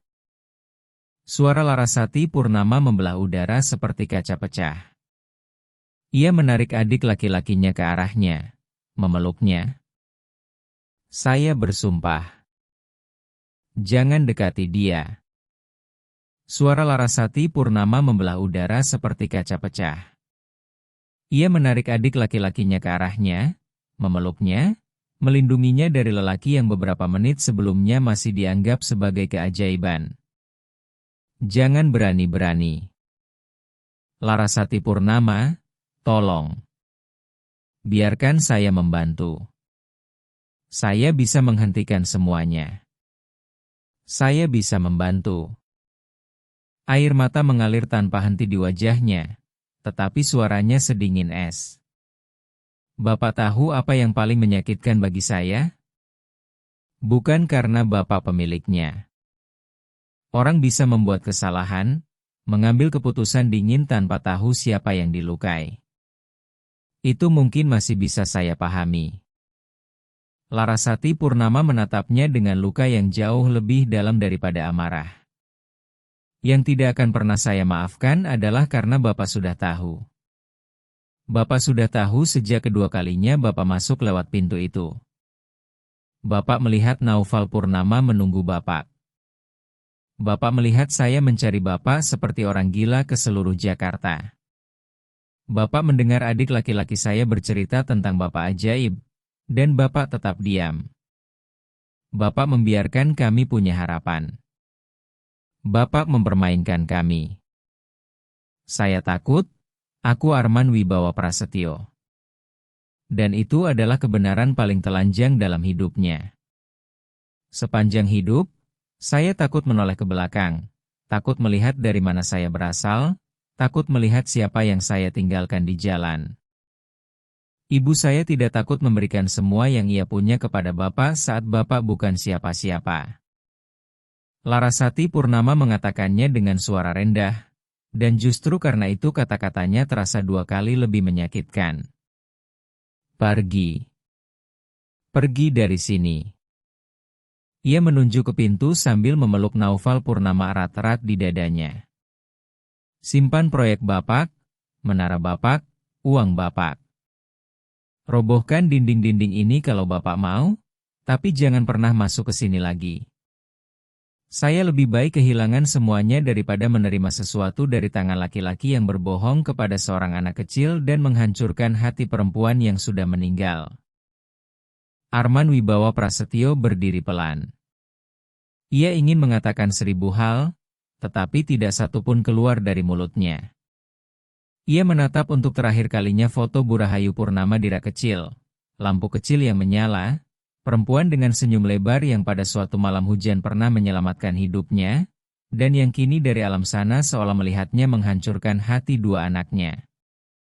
Ia berjalan menuju pintu dengan beban seluruh tahun hidupnya di pundak. Lonceng kecil berbunyi sekali lagi. Di luar, sore turun di atas kampung tua yang terancam digusur di Kebon Kacang, Jakarta Pusat, dan Arman Wibawa Prasetyo, lelaki yang akhirnya menunjukkan wajahnya, menyadari bahwa terkadang kebenaran datang terlalu terlambat untuk menyelamatkan apapun. Tetapi masih tersisa beberapa hari sebelum akhir bulan, dan seorang lelaki yang benar-benar menyesal tidak menyerah hanya karena diusir. Justru disitulah ia baru memulai. Arman Wibawa Prasetyo tidak kembali ke rumah mewahnya untuk meratapi luka. Dengan kata-kata Larasati Purnama masih tertancap di dadanya, saya lebih baik kehilangan semuanya daripada menerima sesuatu dari tangan Bapak, Ia melakukan satu-satunya hal yang bisa dilakukan lelaki yang benar-benar bertobat. Ia pergi berperang, tetapi kali ini, untuk pertama kalinya dalam hidup, ia berjuang di pihak yang benar. Ia masuk ke ruang rapat grup Puncak Cakrawala ketika malam sudah turun dan menemukan Rendra Mahendra Wicaksono sedang meninjau gambar rencana. Tetap tenang seperti biasa. Hentikan semuanya, kata Arman Wibawa Prasetyo tanpa menyapa. Proyek Fajar Kencana dibatalkan, Blok 13 Kebon Kacang tidak disentuh, dan keluarga Purnama diberi kompensasi sebesar apapun yang diperlukan. Rendra Mahendra Wicaksono mengangkat pandangan perlahan, seolah tidak mendengar dengan benar. Maaf, apa yang barusan saya dengar? Kamu dengar. Arman Wibawa Prasetyo, duduklah. Rekannya menutup map dengan tenang. Saya tidak tahu apa yang terjadi padamu beberapa hari ini, tapi saya akan menjelaskannya seperti kepada anak kecil. Kalau kamu menghentikan proyek sekarang, para investor akan menjalankan klausul jaminan. Kamu tahu artinya? Kamu bertanggung jawab dengan semuanya. Perusahaan, hotel-hotel, aset pribadi, semuanya. Kamu kehilangan semuanya. 40 tahun kerja menguap hanya karena sebuah warung makan kampung. Saya tahu. Tidak, kamu tidak tahu. Rendra Mahendra Wicaksono mencondongkan tubuh ke depan. Kamu tidak membangun imperium untuk membagikannya begitu saja. Kamu sendiri yang selalu bilang bahwa siapapun yang melunak akan kalah. Saya mengenalmu separuh hidup. Hanya karena resep tua dan seorang pelayan yang menangis, kamu mau membuang semua jati dirimu ke tempat sampah? Arman Wibawa Prasetyo menatapnya lama, dan ketika ia berbicara, suaranya lebih kokoh daripada sebelumnya. Saya bukan apapun yang saya bangun. Rendra Mahendra Wicaksono meletakkan kedua tangan di atas meja. Ketika saya tidak punya apa-apa, seorang perempuan mendudukkan saya di mejanya dan memberi saya makan tanpa meminta apapun. Saya menjadi kaya dari apa yang ia berikan kepada saya, dan saya membalasnya dengan melupakannya. Lalu mengirim alat berat untuk merobohkan satu-satunya peninggalan yang ia tinggalkan di dunia.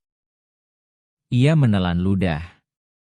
Kalau kehilangan semua yang saya punya adalah harga untuk tidak menjadi lelaki seperti itu, biarkan semuanya runtuh.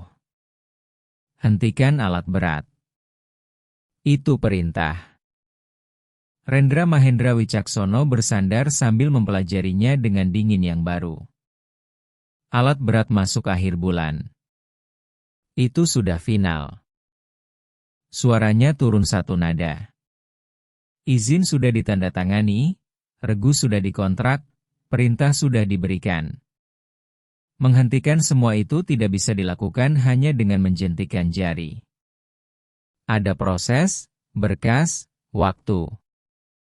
Ia berhenti sejenak dengan perhitungan yang sengaja. Dan kebetulan, rekan, saya yang mengendalikan berkas-berkas itu. Jadi pikirkan baik-baik kalau kamu ingin menyatakan perang terhadap saya. Pada saat itu Arman Wibawa Prasetyo mengerti bahwa lelaki di hadapannya tidak akan melepaskan mangsa tanpa perlawanan, dan bahwa waktu, musuh terbesarnya, sudah habis. Dini hari yang sama, di sisi lain Jakarta, akhir bulan tiba. Akhir bulan datang lebih dulu bersama deru mesin sebelum cahaya pagi muncul. Larasati Purnama terbangun dengan kaget di kamar kecil bagian belakang warung Burahayu. Tempat ia tinggal bersama Naufal Purnama sejak utang merampas rumah mereka. Karena bagi mereka warung itu bukan hanya mimpi Burahayu Purnama, bukan hanya tempat bekerja, melainkan atap tempat mereka tidur, satu-satunya yang masih tersisa. Suara apa itu, Kak Laras? Tanya Naufal Purnama sambil mengucek mata. Larasati Purnama mengintip dari jendela, dan rasanya jiwanya jatuh ke tanah. Di ujung blok 13 Kebon Kacang, alat-alat berat kuning raksasa menyemburkan asap, menunggu perintah untuk maju. Para pekerja berhelm memasang pagar seng proyek. Seluruh warga kampung keluar untuk melihat, tak berdaya. Tidak apa-apa, sayang, bohongnya sambil memeluk adik laki-lakinya. Ganti baju dulu, hari ini kita akan bersama seharian. Pak Haryo Wibisono, juru masak yang sepanjang hidupnya menjaga tempat itu, sudah berdiri di ruang depan di tengah kotak-kotak barang, menatap keluar lewat kaca dengan kedua tangan terkepal. Mereka datang, enduk, katanya tanpa menoleh. Mereka datang untuk mengambil peninggalan beliau. Mereka belum masuk, jawab Larasati Purnama sambil menegakkan tubuh. Dan selama saya masih berdiri di depan pintu itu, mereka tidak akan masuk. Ia keluar ke trotoar dengan tangan Naufal Purnama dalam genggamannya dan berdiri tepat di depan pintu warung Burahayu seperti prajurit terakhir yang menjaga bendera. Wawan Kartadireja, mandor proyek, mendekat membawa beberapa berkas. Bu, Ibu harus menyingkir. Ada perintah pengosongan. Bangunan ini dibongkar hari ini. Ini rumah ibu saya, kata Larasati Purnama tanpa bergerak 1 sentimeter pun. Di sini beliau memberi makan setengah kampung. Di sini adik laki-laki saya tumbuh. Kalau kalian mau masuk, kalian harus melewati tubuh saya dulu. Bu, tolong jangan mempersulit keadaan. Naufal Purnama, ketakutan oleh teriakan, asap, dan debu yang mulai diangkat alat berat, semakin menempel pada kakak perempuannya. Dan saat menatapnya, Larasati Purnama tiba-tiba teringat betapa rapuh anak itu, anak yang menjadi keajaiban terlambat bagi Burahayu Purnama, putra yang datang ketika ibunya sudah tidak lagi berharap akan memiliki anak kecil di usia senja, hadiah yang Tuhan kirimkan pada tahun-tahun terakhir hidupnya. Tenang, sayang, bisiknya. Bernapas pelan-pelan. Ibu menjaga kita dari atas. Namun debu terus menebal, dan dada Naufal Purnama mulai naik turun semakin cepat. Kak Laras. Anak itu memegang dadanya. Kak Laras, aku tidak bisa. Udara tidak masuk. Naufal Purnama. Ketakutan membekukan kata-kata Larasati Purnama. Lihat Kak Laras, bernapas bersama Kak Laras, tarik napas, keluarkan. Tetapi kali ini berbeda. Kali ini bunyi siulan napasnya lebih tajam. Perjuangannya untuk bernapas jauh lebih putus asa. Kedua kaki anak itu melemas. Larasati Purnama menangkapnya sebelum ia jatuh. Tolong, teriaknya dengan suara yang membelah udara di seluruh blok. Tolong, adik saya tidak bisa bernapas. Siapapun, tolong bantu saya. Wawan Kartadireja membeku di tempat. Pak Haryo Wibisono berlari. Para tetangga mendekat. Dan di tengah kekacauan mesin, debu, dan teriakan, seorang anak kecil meredup di pelukan kakak perempuannya sementara seluruh dunia seolah bersikeras runtuh pada saat yang sama. Saat itulah sebuah mobil berhenti mendadak di ujung jalan. Arman Wibawa Prasetyo turun berlari. Ia mengemudi tanpa berhenti dari kantor setelah menandatangani berkas-berkas yang dalam hitungan jam akan membuatnya kehilangan hampir seluruh hartanya. Ia sudah memilih. Ia sudah merobohkan imperiumnya sendiri untuk menghentikan alat-alat berat itu. Tetapi ketika tiba, ia menemukan bencana yang jauh lebih buruk daripada deru mesin. Ia melihat Larasati Purnama di tanah memeluk Naufal Purnama. Ia melihat tubuh kecil anak itu melemas, bibirnya pucat, perjuangannya untuk bernapas hampir kalah. Dan seketika semua hal lain, warung, proyek, kekayaan, harga diri, dan rasa takutnya, lenyap. Ke rumah sakit sekarang, serunya sambil berlutut di samping mereka. Mobil saya lebih cepat daripada ambulans. Jangan dekati dia, kata Larasati Purnama. Tetapi suaranya sudah tidak punya tenaga, hanya kepanikan. Larasati Purnama, lihat saya. Arman Wibawa Prasetyo memegang kedua bahunya dengan kegentingan yang tidak memberi ruang untuk harga diri. Setelah ini, kamu boleh membenci saya sepuasmu. Seumur hidup kalau kamu mau. Tapi sekarang naik ke mobil itu, karena adik laki-lakimu sedang pergi dari kita, dan saya adalah pertolongan tercepat yang kamu punya. Ayo. Sesuatu dalam ketakutan yang mereka bagi meruntuhkan tembok di antara mereka. Larasati Purnama mengangguk. Arman Wibawa Prasetyo mengangkat Naufal Purnama dengan kehati-hatian tak terbatas, seolah sedang menggendong sesuatu yang paling berharga di alam semesta, lalu berlari ke mobil. Pak Haryo Wibisono naik ke belakang bersama Larasati Purnama.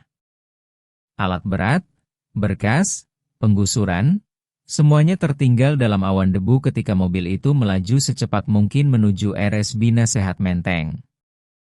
Bertahan, jagoan, kata Arman Wibawa Prasetyo kepada Naufal Purnama lewat kaca spion, sambil menghindari kendaraan dan menerobos jalan dengan panik.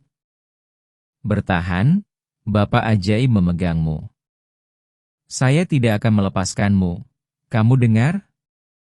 Saya tidak akan pernah melepaskanmu lagi. Larasati Purnama memegang kepala adik laki-lakinya di pangkuan sambil menangis, berdoa kepada ibu mereka yang sudah tiada, dan untuk sekali ini ia tidak peduli tangan siapa yang sedang menyetir. Seolah seluruh hidup bergantung pada setiap detik, karena memang begitu adanya.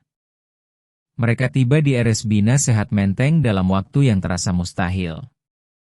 Arman Wibawa Prasetyo masuk sambil menggendong anak itu, berteriak memanggil dokter, dan untuk pertama kalinya dalam hidupnya, nama, uang, dan kekuasaannya berguna untuk sesuatu yang benar-benar berharga. Pintu-pintu terbuka seketika. Para dokter spesialis terbaik muncul seolah dari mana-mana. Sebuah berangkar membawa Naufal Purnama ke ruang dalam di antara suara-suara panik dan bunyi alat medis. Dia adik laki-laki saya, isak Larasati Purnama sambil berlari di samping berangkar. Tolong selamatkan dia. Dia satu-satunya yang saya punya. Bu, kami perlu ibu menunggu di sini, kata seorang perawat sambil menahannya dengan lembut sebelum pintu ganda, lalu pintu itu tertutup dan meninggalkannya di luar, sendirian bersama gema tangisnya sendiri. Arman Wibawa Prasetyo berdiri beberapa meter darinya, tidak berani mendekat. Ia melihat Larasati Purnama jatuh terduduk di kursi, meringkuk, gemetar, dan ia mengerti bahwa tidak ada lagi penyamaran, kebohongan, atau harga diri yang berarti. Yang tersisa hanya dua orang hancur yang menunggu untuk mengetahui apakah seorang anak kecil akan hidup. Perlahan ia mendekat, duduk di kursi di sebelahnya dengan jarak hati-hati, dan tidak mengatakan apapun. Tidak ada yang bisa dikatakan, ia hanya tetap berada di sana, hadir, menunjukkan wajahnya. Akhirnya menit-menit terpanjang dalam hidup mereka berdua berlalu, lalu Larasati Purnama, tanpa menatapnya, dengan suara yang sudah pecah sampai batas terakhir, berbisik, kalau dia meninggal, kalau adik laki-laki saya meninggal karena debu dari alat berat Bapak, napasnya terputus. Seumur hidup saya tidak akan cukup untuk membenci Bapak. Arman Wibawa Prasetyo memejamkan mata. Kata-kata itu lebih menyakitkan daripada kehilangan seluruh imperiumnya. Kalau dia selamat, jawabnya pelan dengan mata penuh air, seumur hidup saya tidak akan cukup untuk memperbaiki semua yang saya lakukan, tapi saya bersumpah demi ingatan ibumu, saya akan mencobanya setiap hari selama saya masih bernapas. Pintu ganda itu masih tertutup. Di dalam, para dokter bertarung untuk satu nyawa kecil, dan di luar, di ruang tunggu yang dingin itu, lelaki yang pernah memiliki segalanya dan perempuan yang hampir kehilangan semuanya menunggu bersama. Untuk pertama kalinya berada di pihak yang sama, menunggu keputusan yang tidak bisa dibeli oleh kekayaan apapun. Pintu ganda RS Bina Sehat Menteng akhirnya terbuka. Dokter Satria Nugroho keluar dengan wajah lelah seperti seseorang yang baru saja melawan waktu, tetapi juga membawa sesuatu yang lain. Sebuah senyum kecil yang tertahan, senyum yang hanya muncul ketika pertarungan dimenangkan. Keluarga Naufal Purnama. Larasati Purnama langsung berdiri, tidak mampu bicara. Kalian datang tepat waktu, kata Dokter Satria Nugroho. Sedikit saja lebih terlambat, ceritanya bisa berbeda. Tapi sekarang dia sudah stabil. Dia perlu istirahat, udara bersih, dan perawatan, tetapi adik laki-laki ibu akan baik-baik saja. Larasati Purnama menutup wajahnya dengan kedua tangan dan hancur sepenuhnya. Tetapi kali ini karena lega. Kedua kakinya tidak kuat menopang tubuhnya. Dan Arman Wibawa Prasetyo secara naluriah memegang lengannya sebelum ia jatuh. Ia tidak menepisnya. Untuk pertama kalinya ia tidak menepisnya. Terima kasih, gumamnya tanpa menatap Arman Wibawa Prasetyo. Kalau Bapak tidak membawa kami secepat itu, jangan berterima kasih kepada saya, jawab Arman Wibawa Prasetyo dengan suara tertahan. Ini hal paling kecil. Paling kecil, Larasati Purnama. Mereka diizinkan masuk untuk melihat Naufal Purnama sebentar. Anak itu, terhubung dengan alat bantu napas, membuka mata ketika merasakan mereka dekat. Ia mencari kakak perempuannya lebih dulu. Setelah itu, perlahan, ia menoleh ke arah lelaki yang berdiri di kaki tempat tidur. Bapak datang, bisik Naufal Purnama dengan keyakinan yang bahkan penyakit pun tidak mampu merampasnya. Bapak ajaib datang lagi. Arman Wibawa Prasetyo mendekat dan menggenggam tangan kecilnya. Saya datang, jagoan, dan saya tidak akan pergi lagi. Saya janji. Jadi Bapak tidak jahat? Tanya anak itu. Arman Wibawa Prasetyo merasa pertanyaan itu akan mengejarnya seumur hidup, tetapi kali ini ia punya jawaban yang sungguh-sungguh. Saya pernah menjadi orang yang melakukan kesalahan sangat besar, katanya. Tapi saya ada di sini untuk memperbaikinya. Dan orang yang memperbaiki kesalahannya berhenti menjadi jahat. Menurutmu begitu, kan? Naufal Purnama memikirkannya dengan keseriusan seorang anak, lalu mengangguk. Ibu bilang orang baik selalu membalas kebaikan, katanya sambil memejamkan mata, sudah dikalahkan oleh rasa lelah. Saya tahu Bapak akan membalasnya. Malam itu juga, ketika Naufal Purnama tidur dalam pengawasan para dokter, Arman Wibawa Prasetyo keluar ke lorong dan melakukan dua panggilan. Yang pertama kepada Notaris Indra Kusnadi untuk menghentikan secara tetap dan tidak dapat dibalikan lagi pembongkaran Blok 13 Kebon Kacang. Alat-alat berat yang sempat lumpuh di tengah kekacauan pagi itu tidak akan pernah dinyalakan lagi. Panggilan kedua ditujukan kepada Rendra Mahendra Wicaksono.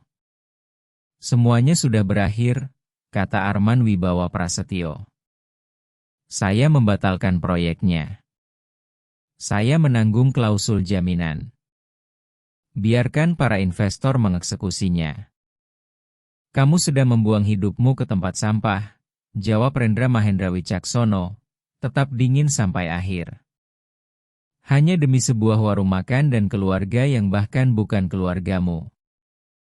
Kamu salah, kata Arman Wibawa Prasetyo, dan untuk pertama kalinya setelah sekian lama ia tersenyum. Baru sekarang saya berhenti membuang hidup saya ke tempat sampah. Cari rekan lain, Rendra Mahendra Wicaksono. Saya sudah menemukan sesuatu yang lebih berharga daripada semua yang pernah kita bangun. Ia menutup telepon, dan bersama panggilan itu, imperium yang ia bangun selama 40 tahun mulai runtuh. Para investor menjalankan jaminan, menara-menara, hotel-hotel, rekening, semuanya perlahan pergi seperti air yang mengalir di sela-sela jari. Arman Wibawa Prasetyo kehilangan hampir segalanya, tetapi seumur hidupnya ia belum pernah merasa sebebas itu. Hari-hari berikutnya adalah hari-hari pembangunan kembali, bukan dari beton, melainkan dari sesuatu yang jauh lebih sulit, kepercayaan. Arman Wibawa Prasetyo tidak kembali ke warung Burahayu membawa cek atau pidato. Ia kembali membawa kedua tangannya. Suatu pagi ia datang dengan pakaian kerja dan peralatan, lalu mulai memperbaiki dinding yang retak karena debu alat berat. Ia mengamplas, mengecat, mengangkat barang, tanpa meminta imbalan apapun.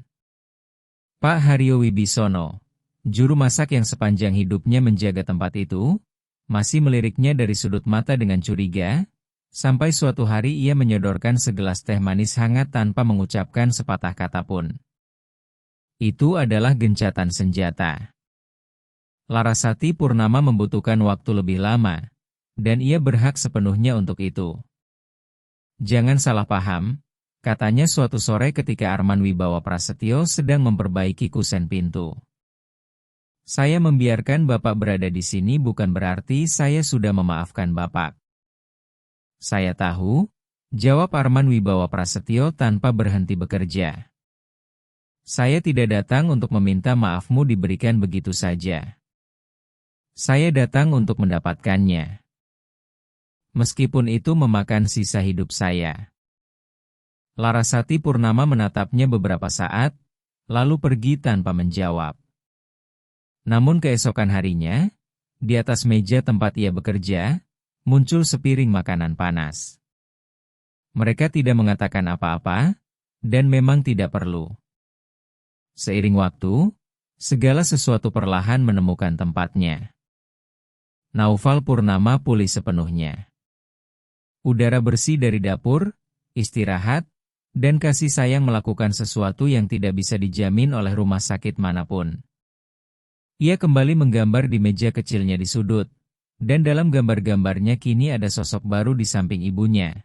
Seorang lelaki dengan senyum canggung yang selalu ia warnai keemasan, karena menurutnya lelaki itu ajaib. Utang kepada kredit Lang Jaya yang dulu mencekik mereka telah lunas untuk selamanya. Surat tanpa nama yang dulu dianggap Larasati Purnama sebagai jebakan ternyata pada akhirnya memang seperti kelihatannya. Upaya pertama yang canggung dari seorang lelaki yang saat itu belum berani menunjukkan wajahnya. Mereka tidak lagi berutang apapun. Rumah yang hilang tidak kembali, tetapi beban yang menyertainya pergi untuk selamanya. Suatu pagi biasa, Larasati Purnama mengumpulkan semua orang di ruang depan warung Burahayu yang masih kosong. Saya punya ide, katanya. Dan saya butuh kalian mengatakan apakah saya sudah gila. Kami sudah tahu kamu gila, canda Pak Haryo Wibisono. Tetap katakan saja. Ibu saya tidak membuka tempat ini untuk menjadi kaya. Larasati Purnama mengedarkan pandangan ke dinding-dinding yang telah menyimpan begitu banyak cerita. Ibu membukanya untuk memberi makan orang yang lapar, untuk mengajari memasak orang yang tidak punya apa-apa, supaya mereka tidak pernah kelaparan lagi. Ibu selalu berkata bahwa lapar tidak disembuhkan dengan satu piring makanan, tetapi dengan mengajarkan cara bertahan hidup. Matanya menyala. Bagaimana kalau kita melakukan itu? Bagaimana kalau kita menjadikan warung Burahayu seperti mimpi ibu selama ini? Arman Wibawa Prasetyo, yang mendengarkan dari sudut ruangan, melangkah maju. Saya kehilangan hampir semuanya, katanya. Tapi saya masih punya sesuatu. Saya masih punya dua tangan yang diajari ibumu untuk memasak. Saya masih punya resep beliau, yang saya salin seumur hidup lalu tidak pernah mengerti kenapa saya menyimpannya. Ia mengeluarkan selembar serbet kertas tua dari sakunya, sudah lusuh, dengan tulisan resep soto di atasnya. Sekarang saya mengerti. Saya menyimpannya selama bertahun-tahun karena tanpa sadar saya tahu bahwa suatu hari saya akan pulang. Larasati Purnama menatapnya, dan untuk pertama kalinya sejak sore yang mengerikan itu, sesuatu dalam matanya benar-benar melunak. Kalau begitu, kita mulai bekerja, katanya. Kita punya mimpi yang harus diwujudkan. Dan dari abu sebuah imperium, lahirlah sesuatu yang jauh lebih besar. Warung Burahayu membuka pintunya kembali, tetapi tempat itu tidak lagi sekadar warung makan. Di satu sisi, meja-meja lama tetap ada, tempat siapapun yang mampu membayar akan membayar. Di sisi lain, ada dapur terbuka tempat siapa saja yang datang dalam keadaan lapar bisa mendapatkan sepiring makanan hangat tanpa ditanya apapun. Dan di bagian belakang, yang paling penting, ada sebuah meja panjang tempat anak-anak kampung yang tidak punya siapa-siapa belajar memasak. Mereka belajar membuat soto Betawi resep Bu Rahayu Purnama. Mereka belajar bahwa lapar, seperti yang selalu beliau katakan, disembuhkan dengan mengajarkan cara bertahan hidup. Arman Wibawa Prasetyo, lelaki yang dulu pernah menatap Jakarta seolah ia pemilik setiap cahaya di kota itu, kini menghabiskan hari-harinya dengan celemek di tubuh, mengajari banyak anak muda cara memegang pisau, cara merasakan cukup atau kurangnya garam, dan cara untuk tidak menyerah. Ia menceritakan berkali-kali kisah tentang seorang perempuan yang pada suatu malam hujan pernah mendudukkan seorang pencuri kelaparan di meja makan tanpa meminta apapun sebagai balasan. Dan bagaimana tindakan yang tampak begitu kecil tetapi begitu besar itu akhirnya menyelamatkan lebih banyak hidup daripada yang bisa dihitung siapapun. Bertahun-tahun kemudian, pada suatu malam hujan yang mirip dengan malam di awal segalanya, lonceng kecil di pintu berbunyi. Masuklah Ridwan Saputra, seorang pemuda kurus, basah kuyup, dengan tatapan menghindar milik seseorang yang tidak punya tempat tujuan. Ia berdiri di ambang pintu. Siap diusir seperti orang-orang tanpa apa-apa selalu diusir di mana-mana. Tetapi tidak ada yang mengusirnya. Larasati Purnama melihatnya lebih dulu, lalu memberi isyarat kepada Arman Wibawa Prasetyo, yang segera menghentikan pekerjaannya dan berjalan mendekati pemuda itu. Arman Wibawa Prasetyo menatapnya, dan di dalam mata yang ketakutan itu ia melihat dirinya sendiri saat muda, di bawah kolong jembatan Manggarai, tanpa siapapun di dunia. "Masuk, masuk," katanya dengan kehangatan yang dulu pernah menyelamatkannya. "Jangan berdiri di pintu, nanti hangatnya keluar." Saya tidak punya uang untuk membayar," gumam Ridwan Saputra. Arman Wibawa Prasetyo meletakkan satu tangan di bahunya dan menuntunnya ke sebuah meja. Ia menyajikan semangkuk soto Betawi panas resep Bu Rahayu Purnama, lalu duduk di hadapannya dengan senyum yang tidak lagi canggung. "Di sini tidak ada orang yang harus membayar rasa lapar," katanya. "Makan pelan-pelan, nak. Di sini tidak ada yang memburu-buru kamu." Ridwan Saputra mengangkat wajahnya dengan tidak percaya, persis seperti Arman Wibawa Prasetyo dulu mengangkat wajahnya bertahun-tahun lalu. Dan dari rak kecil di sudut, di samping lampu kecil yang selalu menyala, foto seorang perempuan dengan senyum lebar seolah memandang pemandangan itu dengan kedamaian tanpa batas, karena Bu Rahayu Purnama memang benar sepanjang hidupnya. Pemuda yang pernah beliau tolong akhirnya kembali. Ia tidak kembali membawa uang, kekuasaan, atau imperium. Ia kembali dengan menjadi seperti beliau. Ia kembali untuk membuka pintu, menyalakan cahaya, dan memberi makan orang berikutnya yang datang dalam keadaan tersesat. Ia kembali agar tangan yang pernah terulur kepadanya tidak berhenti pada dirinya, melainkan terus berpindah dari satu orang ke orang lain seperti nyala api yang tidak pernah padam. Dan selama masih ada satu piring makanan hangat untuk seseorang yang lapar, selama masih ada satu anak tersesat yang belajar bahwa dunia masih bisa baik, Bu Rahayu Purnama akan tetap hidup. Karena ada orang yang meninggal lalu menghilang. Dan ada orang yang, hanya dengan satu tindakan cinta, menjadi abadi.